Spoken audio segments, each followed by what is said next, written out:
Now, as I keep emphasizing, quantitative data, the numbers are just one part of the story.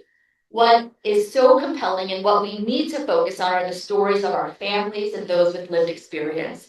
And so it's really my pleasure to welcome Sarah Cahoon, who is the founder and executive director for Love for Lily. And I could probably spend like an hour talking about Sarah and her awesomeness. I know many of you know her. I mean, talk about someone who truly has made an impact for our NICU families in our state. Just fantastic. And I am just so honored and thrilled that she continues to co-lead and co-create this forum with us. So I'll hand it over to Sarah to introduce our families. We're going to shift it ever so slightly. Susan doesn't know this yet. We have babies being readmitted to the hospital. So if we wanted to walk to children, we could maybe have more of a panel. But we are going to have Julie, and where are you? There you are. You went in the back. You were in the front earlier. Come on up. So we are going to talk about one family's experience of family leave and how they access forward to knowledge. Because we have mics for you. You can sit. I was going to sit with you. That's okay. So I need the questions, which are over here.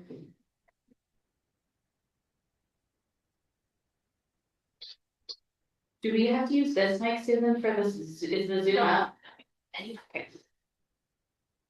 Okay. Okay. Turn a little flip switch. We want to talk. We're going to talk about your experience, and it's always good to start at the beginning, right? Will you tell us a little bit about your NICU journey?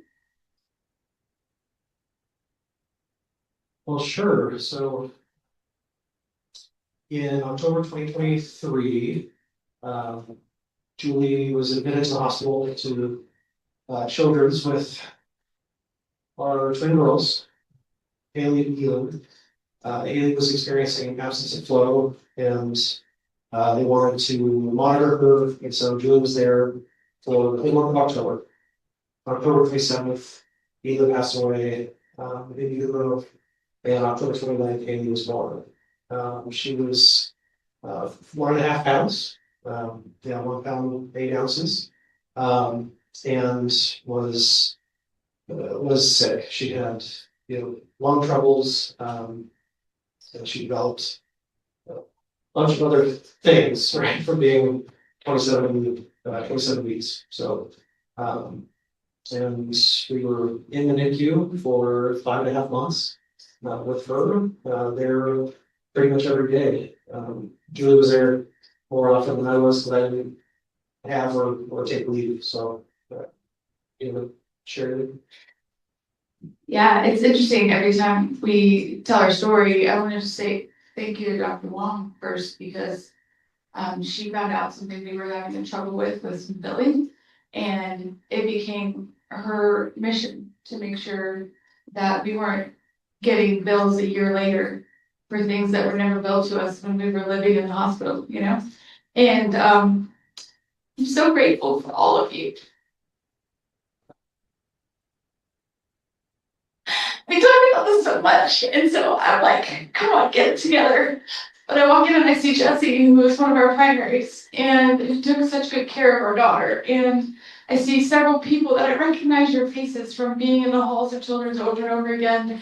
And when we had our son Anders, who also he passed away 2 hours after being born, I remember that team that fought for him, and all the doctors who didn't give up on him, didn't give up on us. And so first I just want to say thank you to all of you, and I'll get it together, and then we can talk like professionals, But yeah, so our NICU journey was really interesting, because I was one day at work and I went for a 24-week appointment. And at that appointment, the doctor said, "Are you aware what absent mode Doppler is?" And I said, "Hey, we can't have more bad news. We just found out at 20 weeks that twin A, Elin, had a heart defect." And so we were just thinking this is a normal routine. And she said, "Well, actually the problem now is with twin B." And so I'm at work at a doctor's appointment, and by the end of the evening, I'm admitted to children's, having no idea how long I'm gonna be there. And even just the fetal care center is an incredible place, and what the care that we got there and the love that we got there, and even just when the NICU doctors would come in and tell us what that was gonna look like. Thank you so much. It always had hope. And the one thing that I remember about our NICU experience, and I have told moms over and over again, because I've since had several families that I know had a NICU baby, and we're the first people they call, because when you've been there a lot, they're like, hey, sorry, do you mind answering this question for us? Is that we never regretted that people gave us hope. And I think sometimes when you're in a field like this, and like the statistics are so dire for babies like ours, we want somebody who can help us believe the best. And I think that the fear is, well, if we give them too much hope, are they going to be too disappointed? We never once regretted hoping that we would get to have Elin. We never once regretted hoping that we would get to have Anders. And we never stopped hoping when Haley was like on her literal deathbed as she's born, and the doctors say, hey, we're doing everything that we can do. And we trusted and we believed that they meant that. And that sort of like trust in the people that are caring for your kids is something you don't give to anyone else. And so I think that's a huge part of the journey for us. Like we're gonna talk all the technical stuff about family leave, but you don't get to hear it enough when people are in the worst season of their life and you're showing up for them every single day. Even if you're in the worst season of yours. You know, we've walked that journey feels like so many times now, and over again we see people coming out the other side going, those people really cared about our kid, even on our worst days when we weren't our best, and even on their worst days when they weren't their best. We all had the best interest in mind of the families.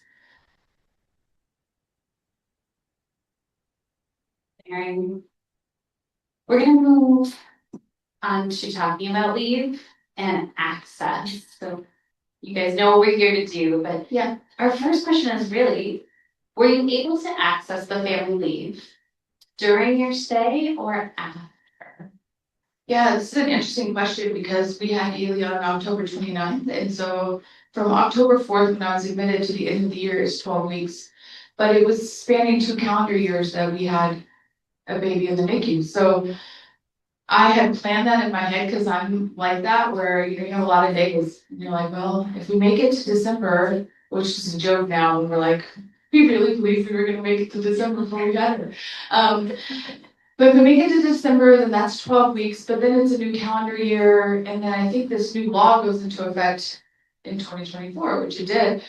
But then, we have her October 29th, and so my 12 weeks is up at the end of December. So I had a C-section, I had all of that recovery, and we had only been, we got pregnant 2 months after being married. We wanted, because I'm older, I had Haley when I was 40, and so we wanted to have a big family, a lot of kids, and just started later in life. And so we were just like, okay, well, we just moved and we have our whole life planned around 2 incomes.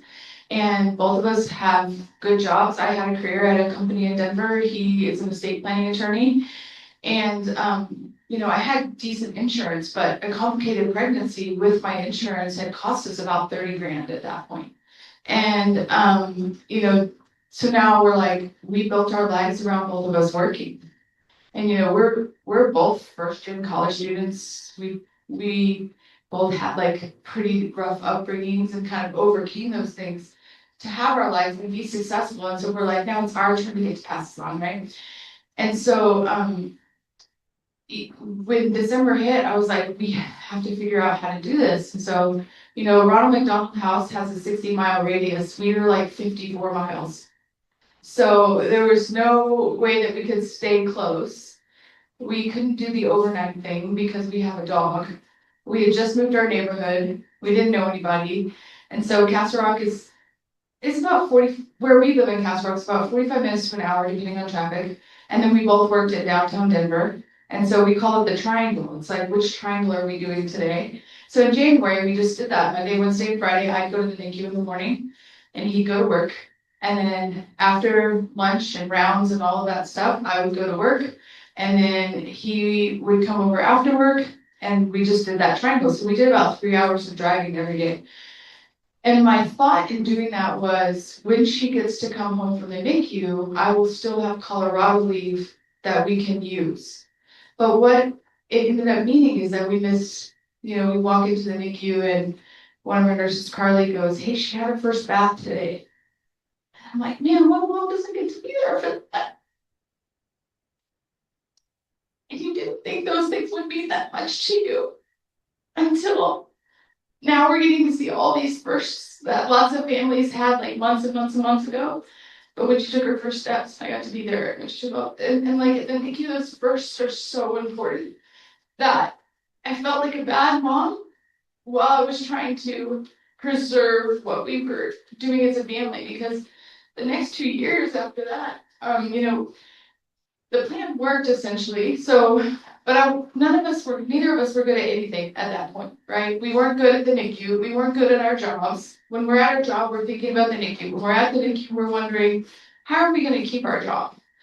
And so at that point, Nick had decided to start his own firm so that he could be more flexible, which is a great idea, except all of the costs that go with that. You just don't realize it. And I'm just desperately trying to keep my job that I loved, but that required so much for me prior. And I didn't realize how much it had required, that when I didn't have kids didn't matter.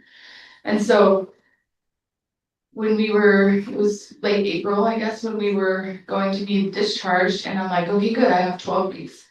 That my employer, which they were gracious until they weren't, right? But what employer's gonna be that flexible from October until June? It's a long time. And so we weren't upset with them when, everything happened, but it did change our life to go, okay, now we're taking advantage of what the state offers, but we're also being penalized for it because our job's no longer protected. And so we did that 12 weeks. At the end of the 12 weeks, I was doing a call and trying to make like an arrangement for part-time because Haley came home on oxygen. She still is. And all these things, that there's no daycares, no places that will take care of her. She wasn't sick enough that we got a bunch of services. So it was like she wasn't sick enough, but she wasn't healthy enough for somebody to take care of her.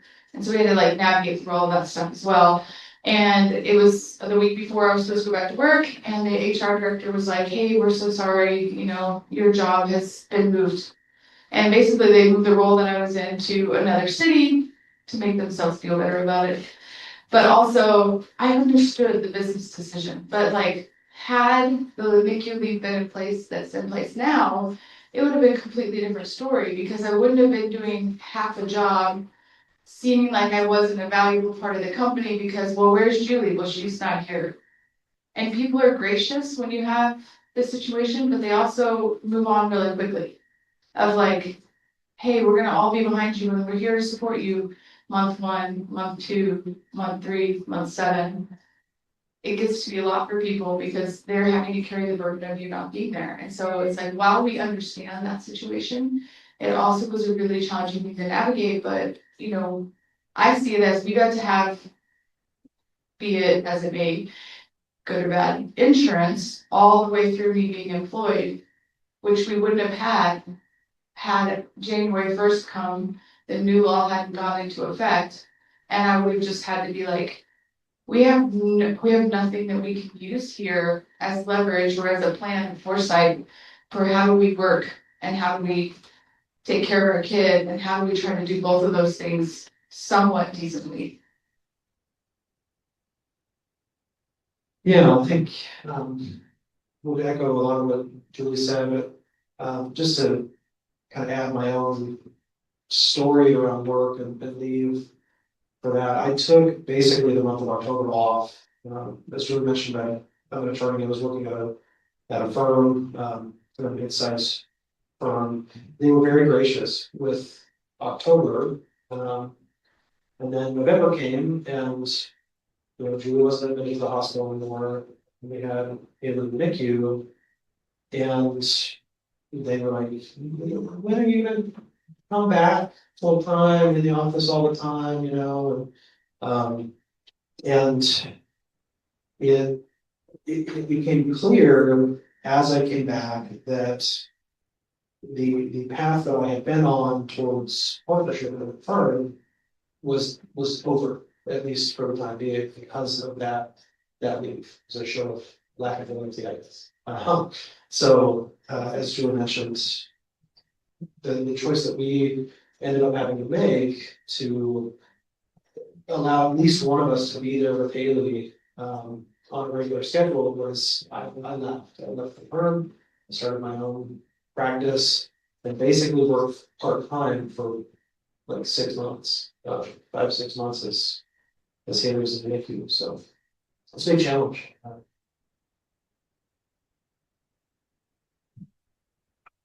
You nailed it, it's a big challenge. And having to choose between paying your mortgage and being with your baby, those are the reasons that we hope NICU Family League is gonna really help us all. I'm curious how you accessed family. Was it through your company? Honestly, I did it all myself. And so even when we left the NICU, because again, Haley didn't get a G-tube, which I find that everybody, that's the differentiating factor to the social workers, to the nurses, to the hospital, but it's not the differentiating factor to Medicaid. So the more that I looked into like what resources are available, the more I was like, man, I have 2 master's degrees and this is really difficult for me. How does somebody whose first language is not English figure this out? How does somebody who has a high school diploma or not figure this out? And so it kind of became a mission. So Haley's now on the CES waiver, which we were told there's no, she's not sick enough. She gets 40 hours a week of care for me because we fought for that. But I had to read every piece of legislation, every document, everything to figure out like, they told us there's resources, but I don't know where to go to find them. And so like that's been the story. Even with my company, they were kind of like, well, you can fill out your paperwork. And I will say that like she was born less than 1,200 grams, I guess is the number for automatic Medicaid afterwards. But that was probably the easiest thing to do because I sat at Children's. They went through it with me page by page, filled out every single thing, and I was so grateful for that because there was a bunch of stuff in there, and I'm like, why are we doing the same page 3 times? Like this, and then I figure out that that's everything with the government and paperwork. And so as we got that process to get Douglas County to accept it was another till September of 24. So Douglas County, I go to that office, there's nobody in there. Like, what are you guys doing? Nobody comes here. There's no one in this office for you to service, but you can't answer my question about my papers. And so it's this constant thing, and it started becoming a challenge. And then I think I got really passionate about it and found out there's this program called Retain, which I always get defined and Retain mixed up, by the way. But it's a consulting program for people who want to help companies and parents bridge the gap of parental leave. And so it's a 6-month certification. And the lady who founded it had a complicated pregnancy and was professional and just realized that like, I think what people don't understand is one day you're at work and the next day you're living in a hospital. And none of that was planned for. And so then you're just at the mercy of whatever people tell you. And so like that certification became sort of a bridge to help people understand, hey, as an employer, why don't you proactively talk about parental leave with all your pregnant parents instead of just like, let's pretend and try to wait as long as possible not to talk to people about it. And then as a parent, like, I don't actually know what I want. I think I want to go back to work. But what if I don't? How do I have that conversation? Because that changes for so many people. And that became sort of like a community for me because most of the people in that are like therapists and counselors. And they're like, Julie, what do you do? I'm like, well, I'm a parent. But I found out about that program because the psychiatrist at Children's was like, I think you would be amazing at this because you really love advocacy. This stuff's important to you. And so now I think just with people that I know, not even with like references from other people, I've gotten to help at least a dozen moms through their paperwork, their leave, their insurance, here's what'll happen when you go from antepartum over to the NICU. It's gonna be a completely different experience. Right now, the focus is you. Over there, the focus is gonna be your baby. You have to understand that, like, and that, I think that was cathartic for me in a sense, to be able to have that ability to go, because this was so hard for us, and I have access, and I have education, and I have the ability to figure these things out. I want to make sure that people that maybe can't have the ability to get that too. And so, that sort of was the journey for us.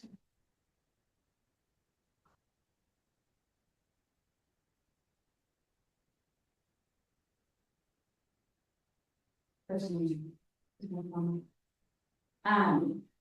all of us need that both pertains. I do wonder, you talked a little bit about the trade-offs, right? Having leave and not being able to take it, having leave and knowing your job then at the end was not there. Are there any parts of the trade-off that also affected how you felt about the NICU? I think so. I think a lot of it's subconscious, right? Like, one of the biggest things that you build in NICU is trust for the people taking care of your baby and your interactions and your knowing them. And so, like, there's, when your baby goes from being the most needy NICU baby to, like, you're not that needy anymore, and there's these really sick babies, like, you want the most experienced people to have the ability to be with those other kids like they were for years. But you're also like, I've never met this person before. No offense to anyone, but you look 12. I'm not quite sure that I can leave now, because I'm not a medical professional, but also I've been here every single day for 3 months, and you just suctioned her wrong, and I think you might have pulled her feeding tube out, and you're not willing to ask for help. And I think in any industry, when somebody's not willing to ask for help, that's a red flag, and it's really scary for me. So that was the trade-off I've always thought about. Like, I'm okay with the new nurse as long as she knows how to ask for help. But I've seen now 3 people not ask for help when they needed it because they didn't want to look bad. That was really scary. Now, that was the exception, by the way. Like, we had incredible people. But on those days where we had that experience, it's like, gosh, now I feel like I've let my kid down because I'm leaving here and I don't know this person. Like, I wouldn't leave my 2-year-old or my 2.5-year-old now with a babysitter I've never met. But that's what we have to do every single day in the NICU as parents, is go, I want to trust them as medical professionals and people, and that's my kid. And so, on those hard days when you're having a bad day and you're a little bit snappy with the nurse, or, they're having a hard day and they're like, would you stop telling me how to do my job? Like, knowing that you have a foundation of trust is a really important thing to build. And when there's so much turnover with who you get, it's hard to build that. And I think that trade-off didn't feel worth it some days, where it was like, wait, what happened today? Oh, nobody told us that happened today. Well, why didn't we get told that? Oh, we didn't know we were supposed to call you during rounds, but it's on the board to call us during rounds. And like, I keep looking at Jessie because she would be like, hey, we should call the parents. When it was like a new rotation of doctors, hey, we should call the parents. They really like being here for rounds, and they both work. It's not like they're just choosing not to be here. And so we just appreciated that when I knew that that's who our nurse was, I could go home and shower. I could go grocery shopping. I could do stuff. But on those other days, that trade-off didn't feel worth it. And I think in the long run, when we look back, I'm like, man, we killed ourselves that whole time driving, spending so much money, and ultimately to me not have my job anyway. And so what was it for? Like, I think that's the part that I go back to, is like, we were doing that because we thought there would be an outcome that was favorable for my career. When, I mean, we're silly now to think about it. Like, now that I know what a 1.5-pound kid is, like, she's the happiest baby in the world right now. Like, our pediatrician constantly is like, for everything she's been through, she's so happy. And I'm like, I know. And like, we were gonna bring her today, but she would have just sat back down there going, Mama, Dad, help you. And she would want to like run around, so then she would have been really annoying. But she's, like, missing those days holding her, missing those moments of her first bath and her first things, those trade-offs weren't worth it. And now knowing that in Colorado, you have the ability to be in the NICU and not have to think about that trade-off, like our life would be very different than it is. And I, like I love the things that have changed on the survey for this question in particular, because I think, and I want to be careful about how I say this because I don't like being victim-minded about stuff, but I think sometimes being, what people perceive as successful white people, well, you don't really have it that hard. We've built our life around a certain sense of expectation on what our efforts would equal. And then those things are taken away, and we still have all the overhead of that. And so, again, we both came from nothing and we worked really hard for it. But then for bringing a child into the world and my body failed me to be the reason that all of that changed was a really hard thing to navigate, and to not feel the judgment from other people of like, those people have it worse than you. Those people came from down there. And so it's like that balance of understanding that everybody's lived experience is going to be different. And just because certain people look a certain way on the outside doesn't make them better or worse in any standard. And I think that's the thing that, like, our best friends that we have from the NICU have twin boys that were born 3 days apart from us. She's actually going through breast cancer right now, and she's 28. And, she's got these beautiful 2-year-old twin boys and a 5-year-old girl. And we spent a month of antepartum together. And it's like those relationships that we built, those trade-offs were the good side of it, right? Like all the people we met, all, the nurses who came to Haley's birthday party when they're not supposed to, like that sort of stuff was fun. I didn't say any names. Or being able to email Dr. Wong about a situation, and she admitted Haley and she discharged Haley, like on both ends. That's when we had her. But then to have 6 of her doctors on a call with us, spending an hour and a half talking through, like, tell me what information you got, what did you not get, how did this work? It was so validating to our life and our experience and our struggle of not just like, hey, everybody struggles, so just get over it. It was more like, no, this is important because other families need to know this. And I think, like, even that differentiation that I found of like G-tube, no G-tube, that's not real, because in this system, they say level 3 thickener is the same thing as a G-tube and how they assign services and hours. And it's like, we went from having nothing to, we could pay our bills because I was getting paid $20 an hour to watch my kid, and yeah, and I think there's always going to be those trade-offs in life, and becoming a parent is a trade-off you expect. And I think for NICU parents, you still realize the severity of it, whether you're in the NICU for a month or for like 6 months, it doesn't change. Yeah, I think for me, the problem with trade-offs and access and all that is what Julie said earlier, which is you feel like a failure in every area.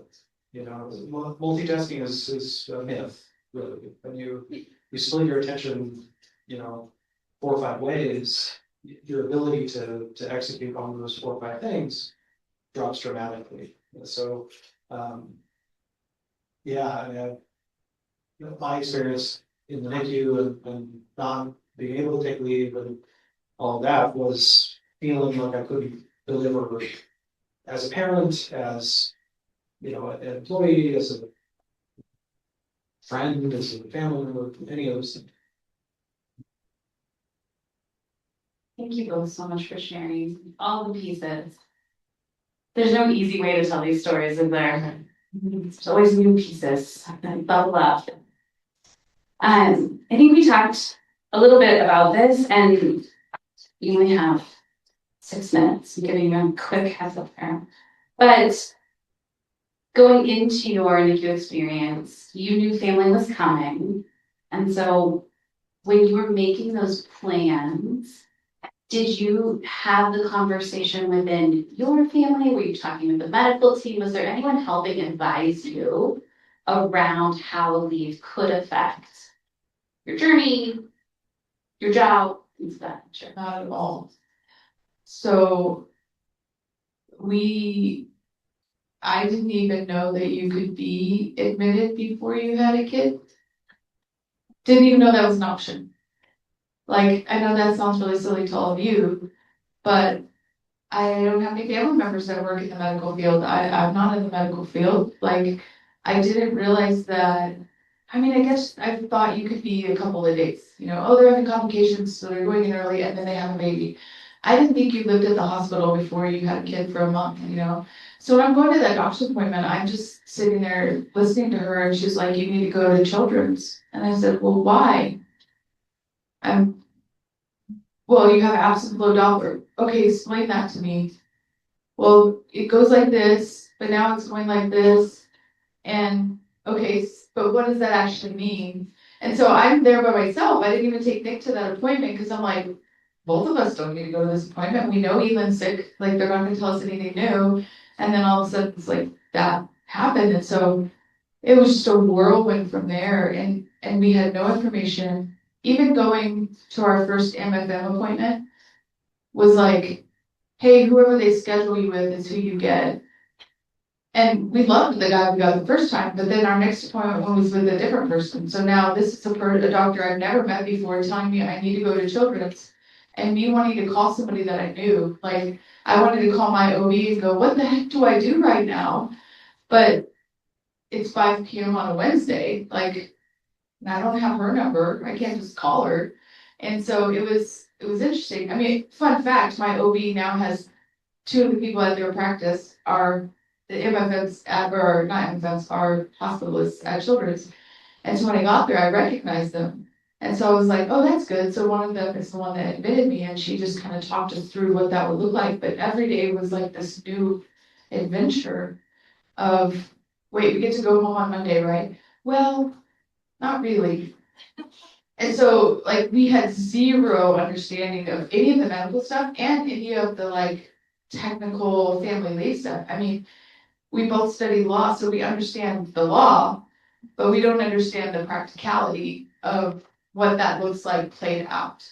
And so when you have it in the, this is yours right now, and this is the biggest thing that we learned in the parental coaching and the parental lead coaching stuff is when you're in the middle of trauma, you can't understand even the most basic things, even if you're a very intelligent person, which I feel like my IQ has dropped like 30 points in the last 3 years because constantly I'm like, I'm sorry, I would normally know the answer to the basic question you just asked me, but I have no idea, right? So having somebody who can talk you through and walk you through those things is so crucial because even if you know it backwards and forwards, when your world's turned upside down, you're not making smart decisions. You're not thinking clearly about any of that stuff. And I think everything that we had to make decisions for in that process felt like this is all we know to do. Not like this is the best decision for us. And I think that's the difference, that if we would have had more pre-planning, more thoughts about these things could go wrong. But I think everybody wants to protect you along the way. When they find out you have a sick kid, they're trying to protect you. Hey, and I think the thing I've most appreciated about the first MFM we saw, he was super honest. He's like, here are the stats about twins. Here are the stats about twins at your age. Well, thanks. But also I really appreciate that you were truthful with us. But even that information didn't sink in when we went to our next appointment and she said, hey, your other twin's struggling. Well, why? She's fine. Well, he actually told us at the previous appointment with some really clear stats. We just didn't remember because you're getting bad news. And so when you're getting bad news, you need to be repeated over and over and over again to make sure you understand it. And we had nobody walking us through any of that. Yeah, I mean, I certainly didn't get any kind of advanced information about what was available or not, or what that would look like, or anything like that. I'm not sure that I would have retained it if I got it beforehand either. Like Julie said, you know, during that period and they were going through the traumatic stuff, the ability to kind of process things is difficult. You know, that's pretty much gone. I mean, I still can't remember most of the people's names that I met during the period of time. Right? So I think the way that we could have, I don't know, gotten the information we needed would have been, multiple repetitions of giving us the right guidance and help with. And I think you have 40 weeks. Yeah. And I think that's one thing that, for, I would say, any practitioner that is with pregnant moms is like, start planning early. And so like when we got pregnant with Anders, I had a hospital bag ready at 20 weeks because that's liability. Like my hospital bag was ready. Every appointment that we went to, I took that bag with me. Except for the one where I actually got admitted. Because I forgot. And it's just like all these things that you think that you have time and you don't actually have time. And so I think that's why people don't get prepared, because you're like, well, it's only 20 weeks. Oh, it's only 24 weeks. And then there you are. And you didn't realize that that was even a possibility. We so often say this is a world that you don't really want to know exists. And you're really grateful when you get here and there's people in it to help get with you. Thank you so much for sharing your journey and the way that family did support you and did not support you. We are grateful for all of your heart